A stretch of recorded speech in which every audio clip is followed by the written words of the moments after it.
आजचे आपले अध्यक्ष माननीय श्री विजय कोवळेकर हे एक बहुआयामी व्यक्तिमत्व आहे. पत्रकार तर ते आहेतच, ज्येष्ठ पत्रकार म्हणून आपण त्यांना ओळखतोच, पण लेखक, कवी, साहित्यिक, नाटककार, पटकथाकार, दिग्दर्शक अशा अनेक भूमिकांमधनं आपण त्यांची कला अनुभवलेली आहे, यापुढेही अनुभवणार आहोत. अनेक अग्रगण्य वृत्तपत्रातली महत्त्वाची पदं भूषवली आहेत. त्यांच्याबद्दल एकच फक्त सांगायचं आहे की कथा, पटकथा, संवाद आणि गीतं अशा चित्रपटाच्या 4ही आघाड्या सांभाळणारे मला असं वाटतं गदी माडगुळकरांच्या नंतर विजय कोवळेकर हेच नाव आपल्याला घ्यावं लागेल. आणि रावसाहेब या चित्रपटासाठी या 4ही आघाड्यांवरचे पुरस्कार मिळवणारे विजय कोवळेकर हे एकमेव आहेत. आगामी पण आता ह्याच क्षेत्रामध्ये जास्तीत जास्त काम ते करणार आहेत, त्याची आपल्याला सगळ्यांनाच उत्सुकता आहे.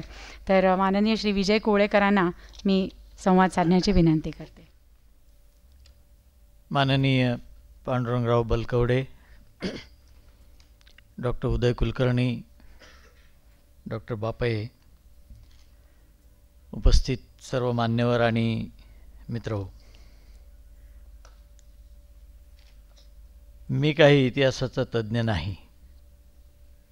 पत्रकारितेत मी 35-40 वर्ष काढली. काही पत्रकार मोठे असतात, त्यांना सगळ्या विषयातलं सगळं कळतं. माझं सुदैवानं तसं झालेलं नाही, त्यामुळे काही विषयातलं आपल्याला कळत नाही हे मला कळतं. त्यामुळे मी इतिहासाच्या अभ्यासकाच्या भूमिकेतून आलेलो नाही. मी 2 कारणांनी आलो. एक म्हणजे इतिहासाचं प्रेम. डॉक्टर उदय कुलकर्णींनी केलेलं काम थोडंसं मी वाचलं होतं ते, आणि त्याहीपेक्षा महत्त्वाचं म्हणजे निनाद बेडेकरांचं नाव. निनादराव माझे, मी असं म्हणू शकतो, चांगले मित्र होते, सुहृद होते.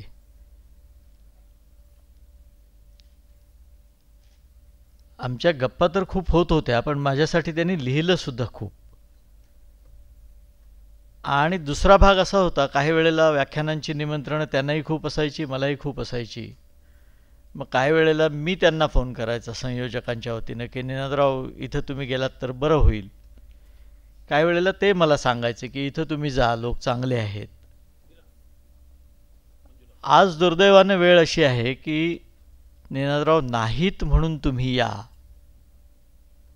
असं सांगावं लागलं या लोकांना. ही दुःख देणारी गोष्ट आहे. आणि एका मित्रानं जे कबूल केलं होतं तिथं ते नाहीत, तर त्यांचं स्मरण म्हणून आपण तिथे गेलं पाहिजे, या भूमिकेतून मी आलो. मी सुरुवातीलाच म्हटलं तसं मी या विषयातला तज्ज्ञ नाही, पण मी थोडं थोडं वाचतो, पत्रकार असून सुद्धा वाचतो.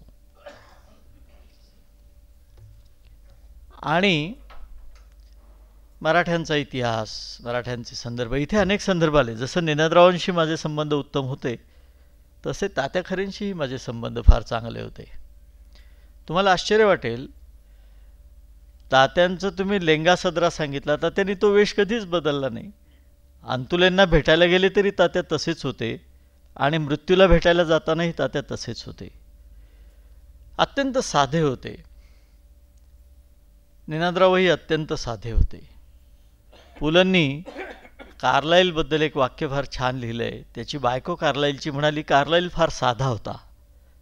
ते सांगून पुलंनी पुढे वाक्य लिहिलंय की जे साधं असतं ते मोठं असतं, आणि जे मोठे असतात ते साधे असतात. तात्या खरे, निनादराव हे सगळे त्याची रूपं आहेत, त्याची साक्षी आहे असं मी समजतो. तात्यांची मुलाखती मी घेतल्या, भवानी तलवार वगैरे, मला सगळं आठवतं, पण मी आता त्या तपशिलात जात नाही. निनाद बेडेकरांची या वैशिष्ट्य काय? ते स्वतः उत्तम अभ्यासक होतेच, अनेक विषयांचे अभ्यासक होते, आणि फक्त इतिहासाचे ते अभ्यासक होते असं नाही. ज्या विजयदुर्गाचा तुम्ही उल्लेख केला, टायटॅनिकसारखी एक बोट विजयदुर्गाच्या जवळ समुद्रात बुडालेली, ते बोलता बोलता ते म्हणाले की तिथं अशी बोट बुडालेली आहे आणि तितकीच उत्तम कथा आहे. मी म्हटलं इतकी उत्तम कथा आहे तर सांगता काय, मला सांगून काय उपयोग, लिहा.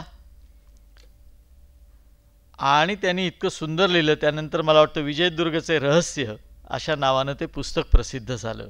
तुम्ही जरूर वाचा. आपल्याला टायटॅनिकची कथा मोठी वाटते, विजयदुर्गजवळच्या बोटीची कथा आपल्याला माहीत नसते.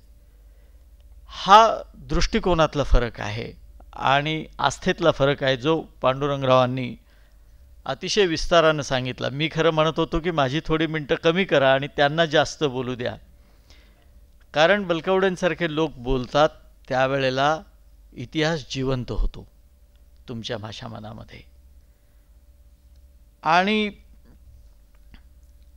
त्यांनी जे सांगितलं, जितके मुद्दे जितके उपस्थित केले, खरं सांगायचं तर त्यांनी उपस्थित केलेला एक एक मुद्दा एक एक व्याख्यानाचा विषय आहे, अशा स्वरूपाचा आहे. आणि त्यांच्यासारख्या माणसानं म्हणावं की हा ग्रंथ एका नव्या इतिहास लेखनाचा प्रारंभ करणारा ग्रंथ ठरेल, याच्या इतकी मोठी पावती मला वाटतं दुसरी कुठली असू शकत नाही. संपादकाच्या वर्तमानपत्रामध्ये एक वाक्य असतं की संपादक या अंकात प्रसिद्ध झालेल्या मजकुराशी संपादक सहमत असतीलच असे नाही. तर 40 वर्ष संपादक सहमत असतीलच असे नाही लिहिण्याची सवय झालेली आहे. पण मी आज म्हणतो पांडुरंगराव जे जे बोलले त्या सगळ्याशी मी पूर्ण सहमत आहे.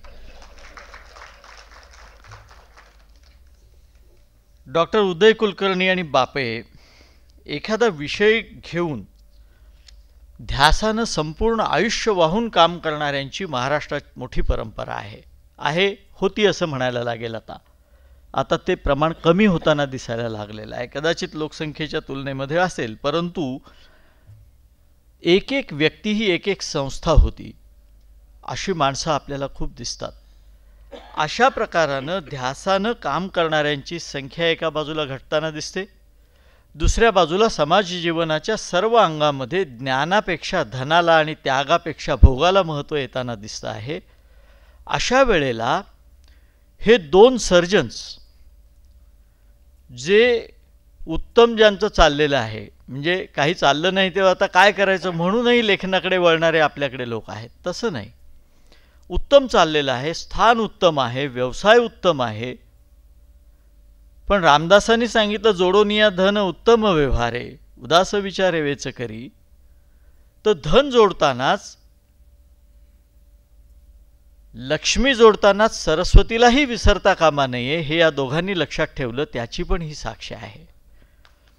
आणि वेळ मिळत नाही असं होत नाही. तुमच्या आवडीचं काम असेल तर वेळ मिळतो, आणि आवडीचं नसेल तर आम्ही नेहमी खूप गडबडीत असतो असं आम्ही सांगतो.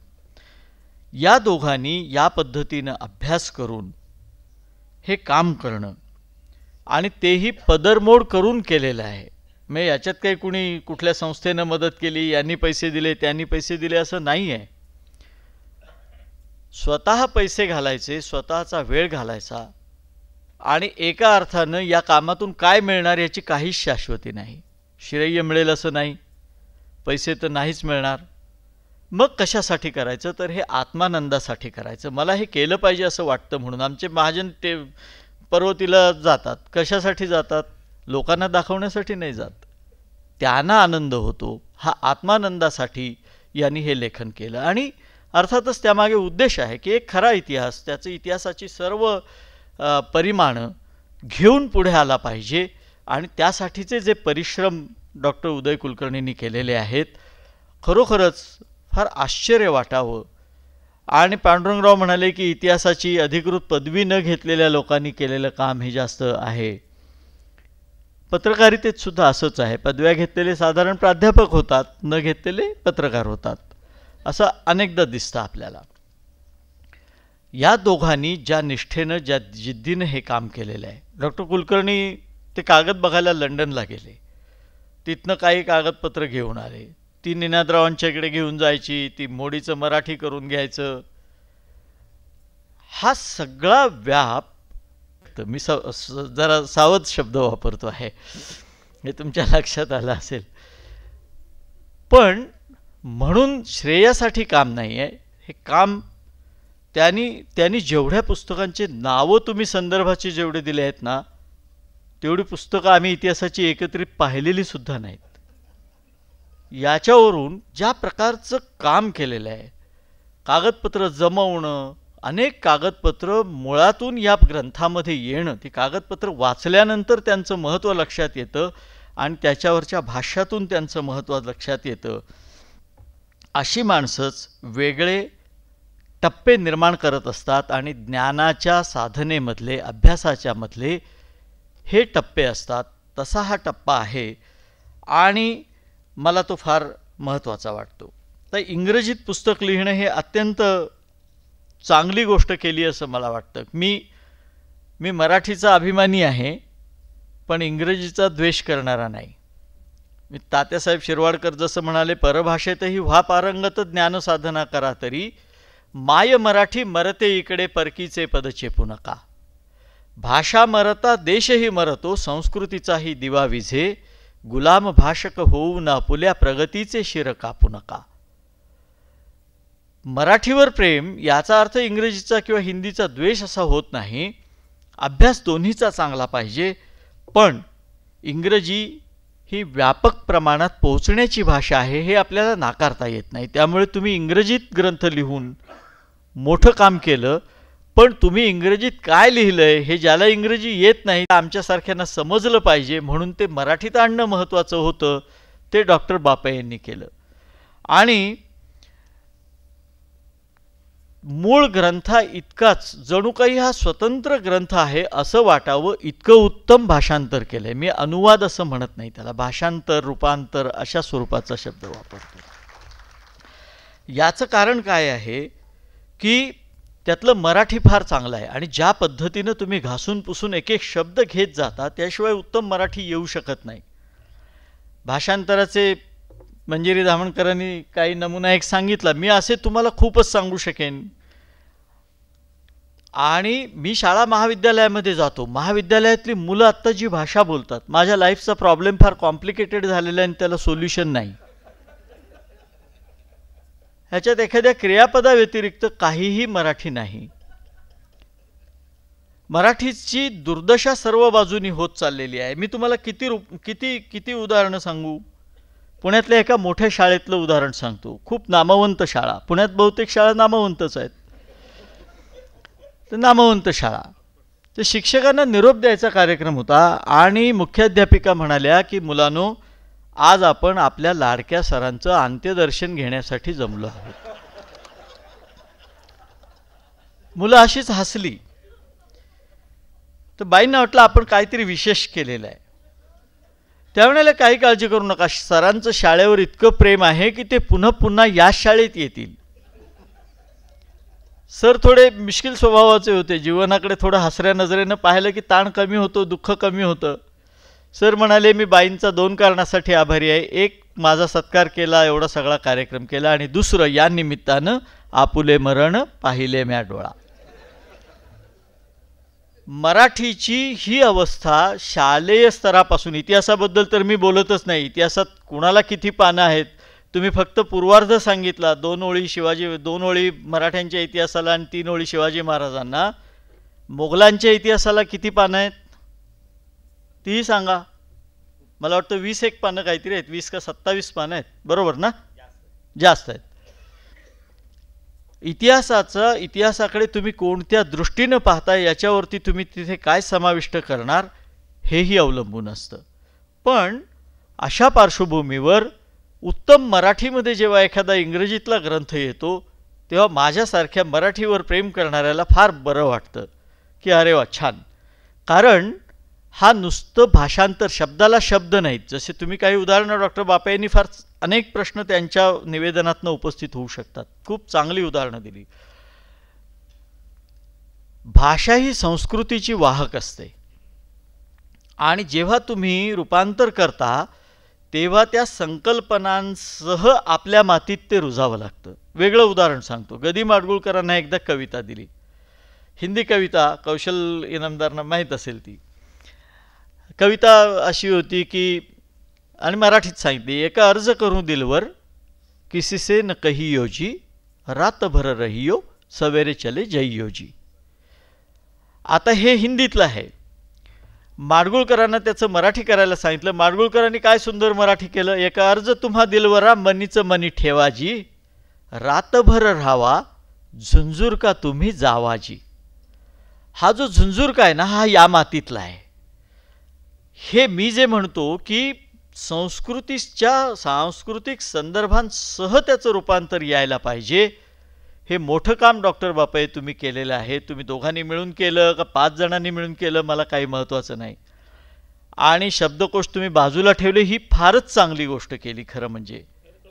हां, कारण विशेषतः सरकारी शब्दकोश, मी सरकारी खात्यात एक 5 वर्ष काम केलं, त्यामुळे तिथलं मराठी कळलं तुम्हाला तर मराठीतला कुठलाही कागद कळू शकेल अशी परिस्थिती आहे.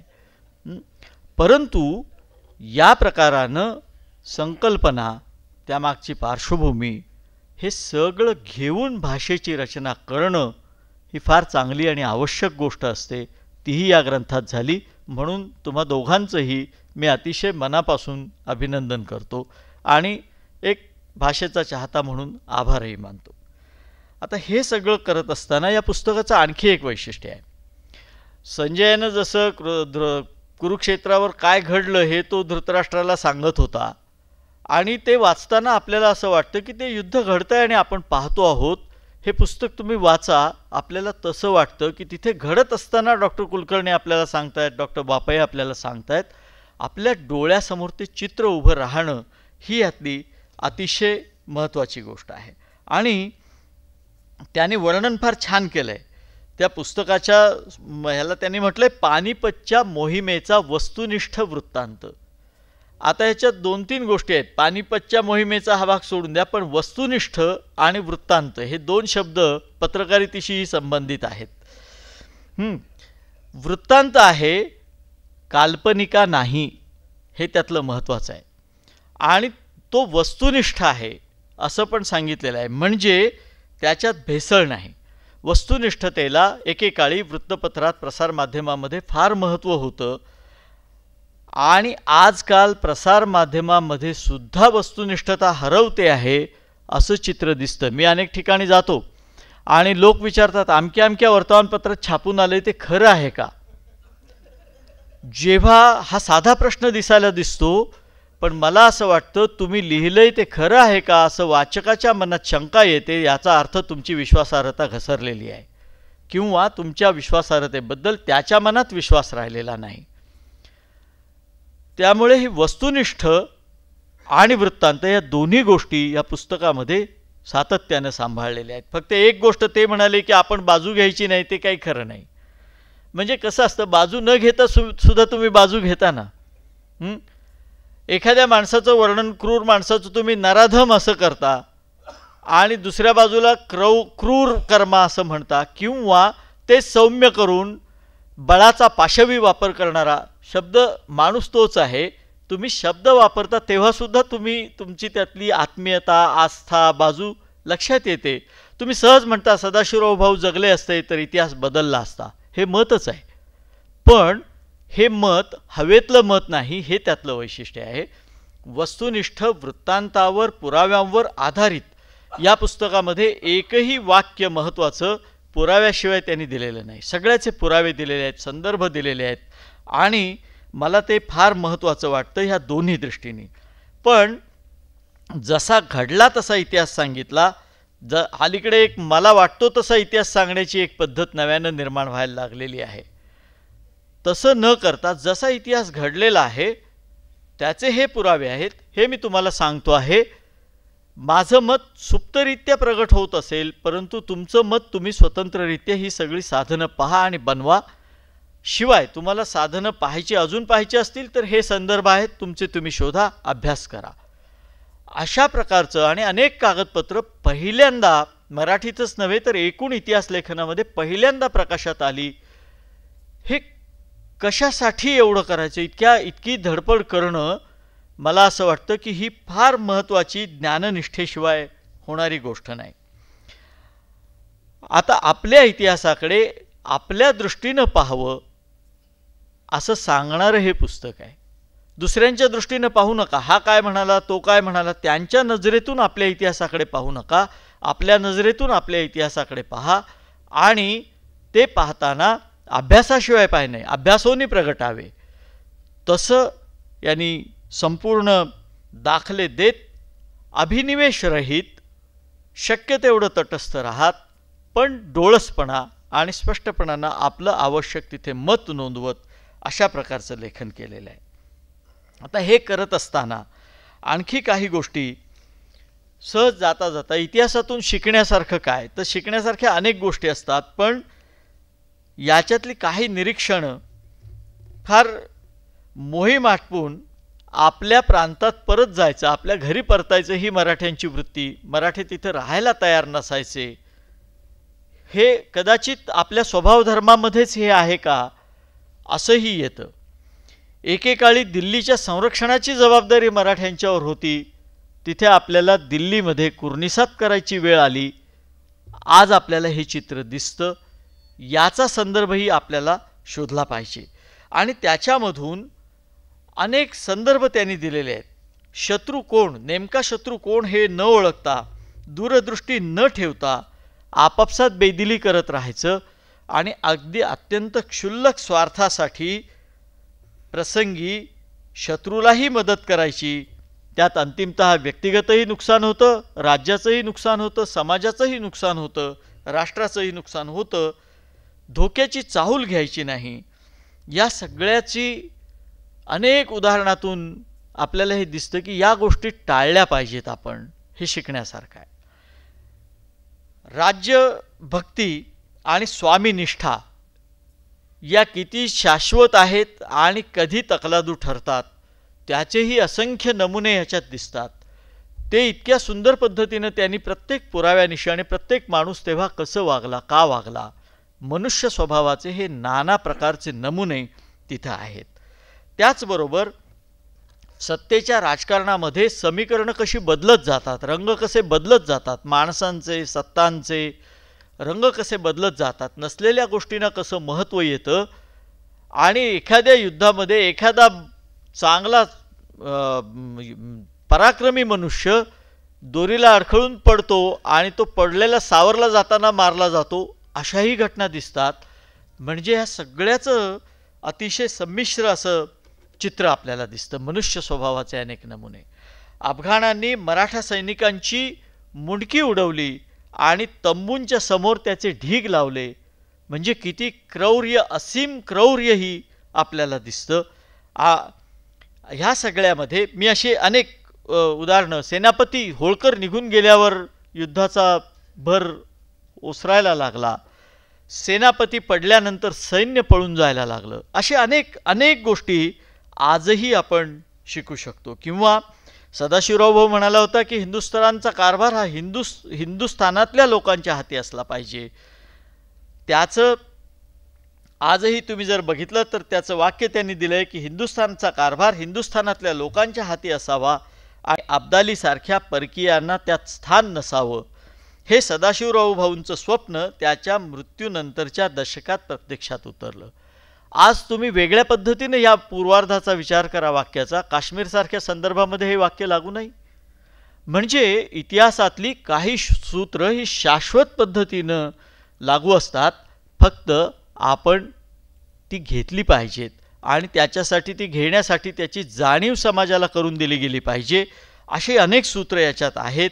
आणि त्याचबरोबर हाही उल्लेख आहे की पेशवे दप्तरातल्या अनेक कागदपत्रांचं वाचनच अजून झालेलं नाही.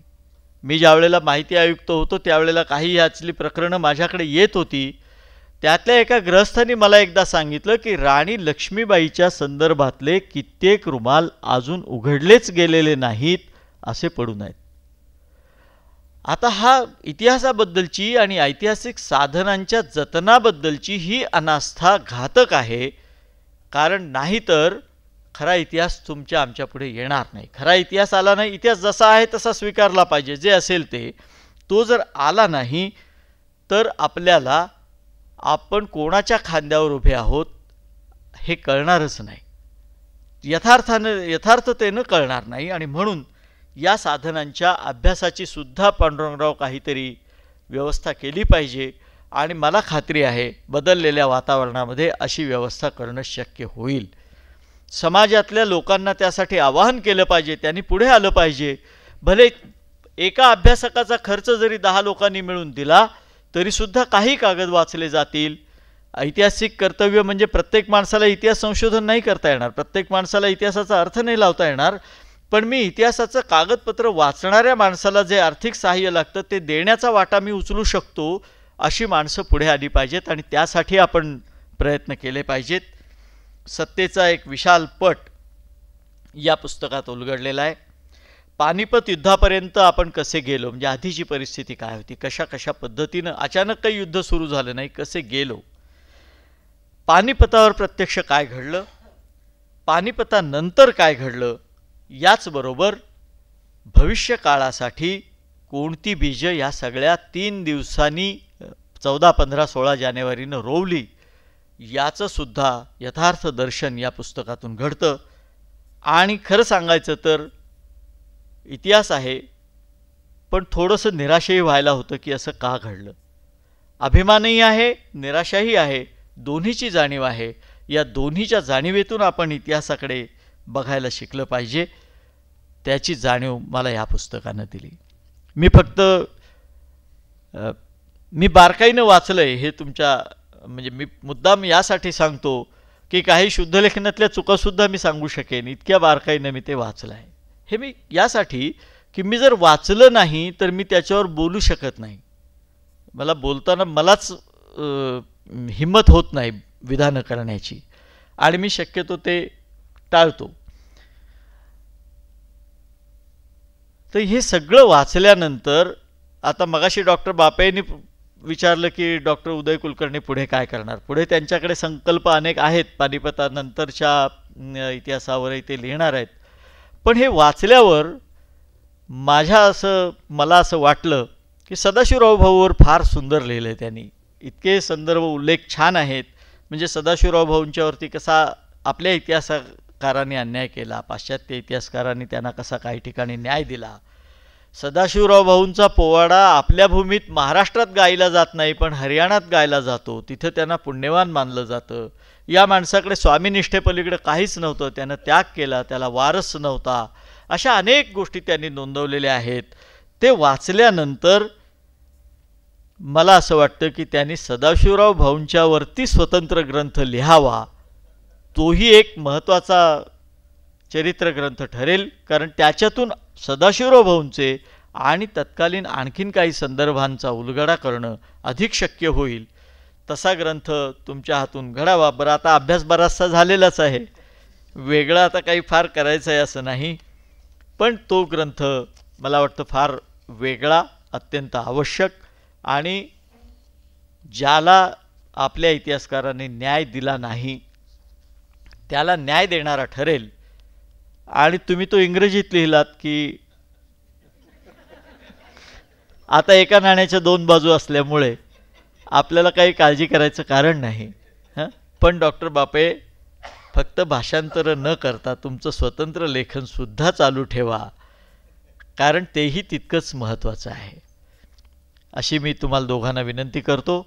मला या कार्यक्रमात बोलावलं आणि इतिहासाचा कोणताही संदर्भ नसताना बोलण्याची संधी दिलीत, निनादरावांचं स्मरण करण्याची एका अर्थानं संधी दिलीत, याबद्दल तुमचे आभार मानतो. आपण सर्वांनी शांतपणाने ऐकून घेतल्याबद्दल आपले आभार मानतो आणि थांबतो. नमस्कार.